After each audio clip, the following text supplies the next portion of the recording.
참 어려운 이 시장 속에 치열하게 살아남아서 평일에 점심 먹으러 가자 참치요.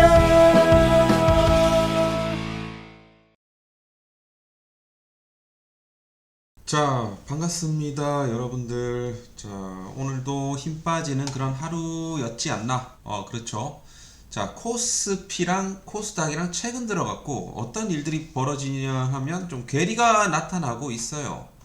코스피는 일정 부분은 좀 버텨주는데, 코스닥만 막 무너지고 있는 겁니다. 뭐 여러 가지 이유는 있지만 저는 이제 그 중에 하나의 이유로 봤을 때는 일단 코스닥 같은 경우는 대체적으로 펀드멘탈이 있는 기업들이 코스피에 비해서는 좀 상대적으로 부족합니다.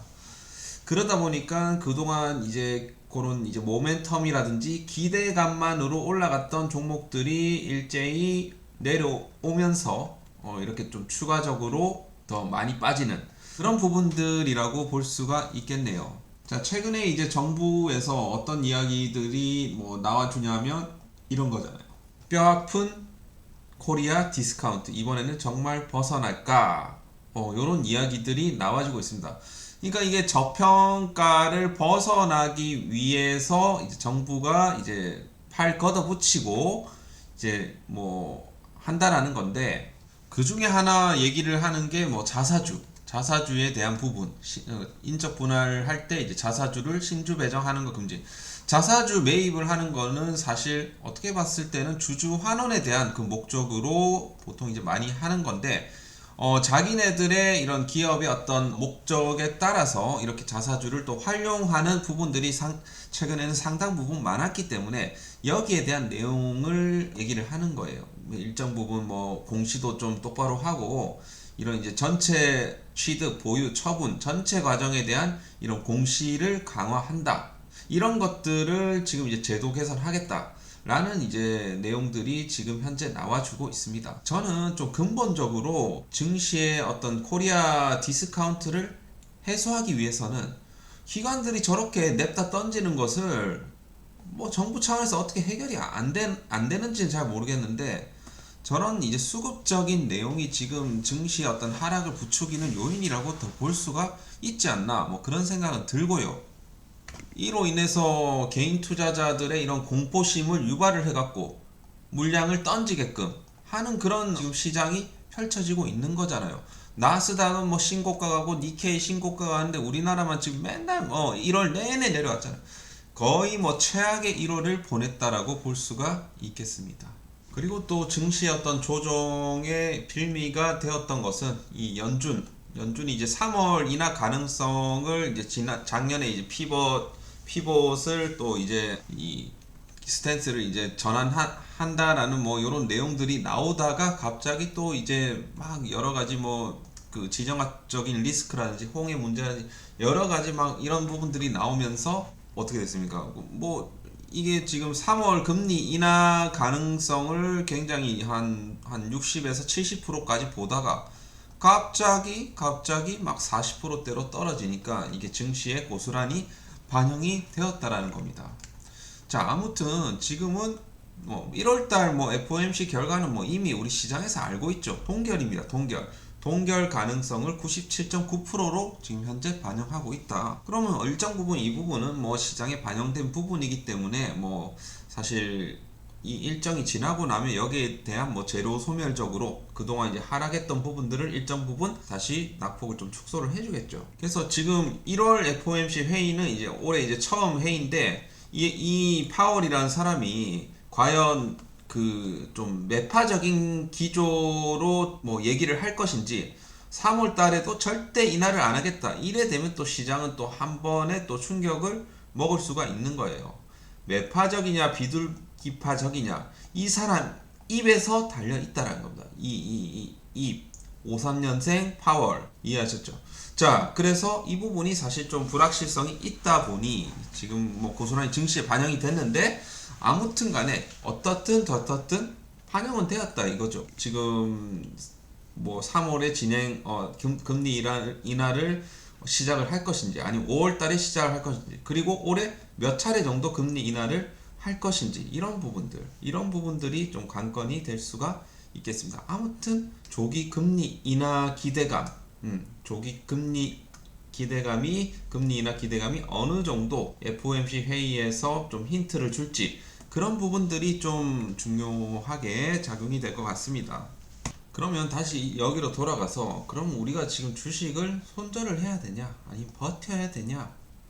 자, 중기적으로는 저는 버티는 게 좋다라고 생각을 하고 있고요. 지금 현재 최근에 이제 금융주들, 증권주들이 좀 전체적으로 좀 급등세를 보여줬어요. 지금 나스닥도 다우 지수가 더 올라가고 있죠. 지금은 나스닥은 오히려 지금 기술주들이 저는 이제 안 좋은 모습을 보이면서 나스닥은 좀 떨어지고 있고, 지금 오히려 다우 쪽이 좋습니다. 은행주, 전통주들 있잖아요. 다우가 오히려 신고가 치고 가고 있어요. 그렇다고 해서 뭐 지금 이게 끝인가, 뭐 나스닥, 뭐 엔비디아가 끝인가? 물론 뭐 단기적인 조정이야 나올 수는 있겠죠. 오늘 이제 전체적으로 그 반도체 관련주도 좀 조정이 예상이 됩니다. 자, 그래서 지금 반도체 관련주, 특히 이제 필라델피아 반도체 같은 경우는 지금 4,200포인트까지는 열려 있어요. 그래서 일단 여기서 이제 반등을 주더라도 일단은 지금은 하방이 좀 열려 있다. 그렇게 봤을 때 우리나라 뭐 성장주들도 추가적인 하방은 일정 부분 좀 열어두시고 보셔야 된다. 오히려 지금 현금이 좀 있다라고 하면 오히려 좀 추가 매수의 어떤 기회. 근데 거의 뭐 대부분 다 뭐 위에서 다 사놨기 때문에 없으실 것 같다라는 생각도 일정 부분 듭니다. 그러면 지금 상황에서 어쨌든 다시 뭐 예를 들어 뭐 엔비디아가 뭐 하락이 단기간에 이제 하락이 나오겠지만, 요것이 지금 뭐 추세적으로 끝났냐? 그건 아니란 소리죠. 필라델피아 반도체 지수도 마찬가지고요. 그래서 지금 제 관점으로는 사실 뭐 금융주들을 뭐 추격 매수한다라는, 지금 52주 신고가를 지금 찍어주고 있는데 금융주를 추격 매수한다? 저는 조금 애매한 것 같습니다. 오히려 조금 이 정도 룸은 먹을 수는 있죠. 먹을 수는 있지만 오히려 괜히 좀 스텝이 꼬일 수가 있다. 돈은 항상 위에서 다시 밑으로 내려간다. 그런 부분들로 봤을 때 이번 사실 뭐 추세적으로 봤을 때는 굉장히 좀 좋은 추세를 오랜만에 이제 금융주들이 보여주고 있는데, 이런 주식들 있잖아요. HPSP, 코스닥 반도체 기업이죠. 뭐 여기서 이제 갭 상승 띄었다가 신고가 찍고 지금 이제 조정을 받는데, 요것이 그러면 여기서 이제 끝이냐는 거지. 저는 좀 아니라고 생각합니다. 오히려 지금 이런 이제 반도체 관련 주식은 조정이 왔을 때 좀 기회로 보시고 조금 추가 매수를 해야 되지 않을까. 조금 열어두고 하방 열어두고, 일정 부분 좀 비싸서 못 샀던 종목들은 추가 매수를 해야 되지 않을까, 그런 생각이 좀 든다라는 것이죠.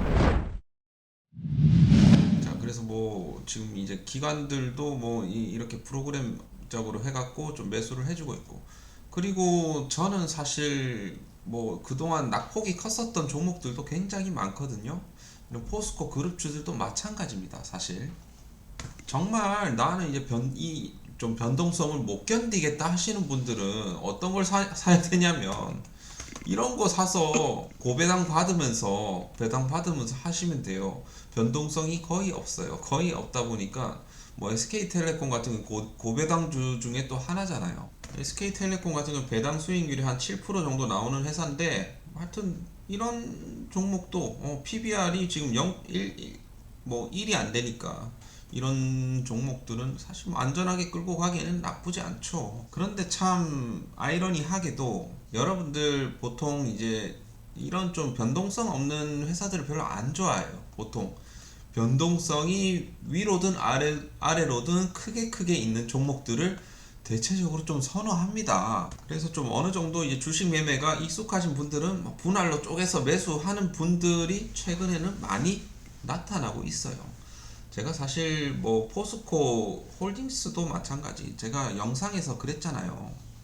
자, 제가 이제 최근에 뭐 영상을 2차전지 주식 진짜 끝인가, 여기서 이제 제가 주로 이제 언급 드렸던 종목이 포스코 홀딩스랑 인터내셔널입니다. 이때 제가 말씀을 드렸던 게, 앞자리 5, 인터내셔널 같은 앞자리 5에서 4자는 매력적, 홀딩스 4, 3자 매력적, 변함없이 동일하다 이렇게 말씀드린 바가 있습니다. 지금 요때 뭐 사실 요때만 해도 뭐 포스코 홀딩스 같은 경우 40만 원대였고 40만 원이었고 뭐 인터내셔널 뭐 4만 얼마 할 때였으니까 어쨌든 지금 이제 좀 야금야금 다시 들어 올려주고 있어요 주가를. 그래서 하여튼 뭐 이런 종목들.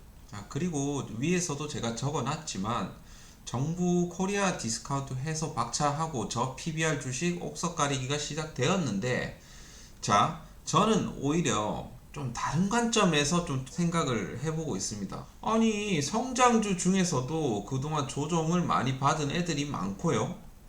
그리고 그동안 PBR이 낮은 기업들, 그리고 자사주 비중이 높은 기업들이 여전히 많다라는 거예요.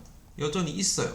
그래서 여러분들이 지금 막 사실 이제 금융주만 쳐다볼 게 아니라 이런 것들을 좀 쳐다보셔야 된다라는 거. 분명히 이거는 나중에 크게 갈 겁니다.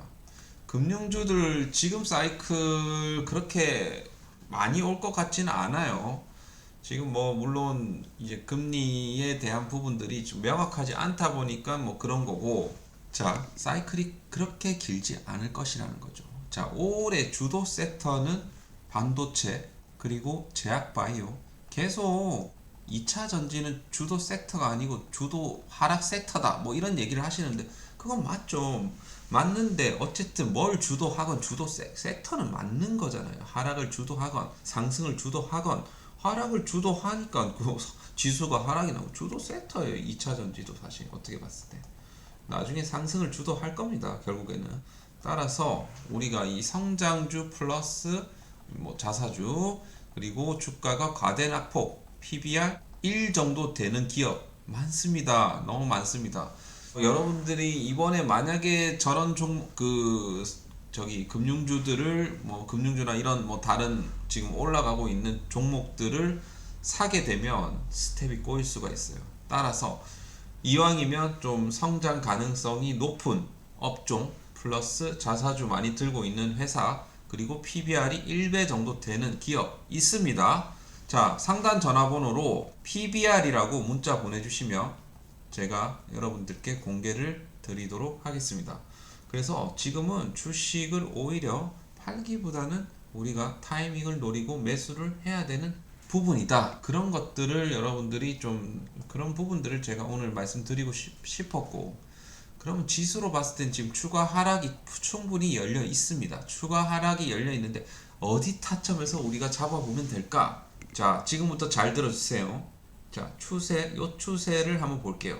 자 이 추세를 봤을 때 지금 어디까지 열려 있습니까? 주봉이에요. 이건 주봉인데 지금 열려 있는 부분이 760포인트 정도 됩니다. 여기서는 우리가 기술적으로 반등이 나올 확률이 높아요.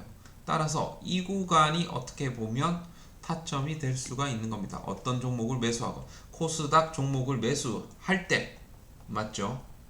그래서 이번 하락 파동을 잘 견디시고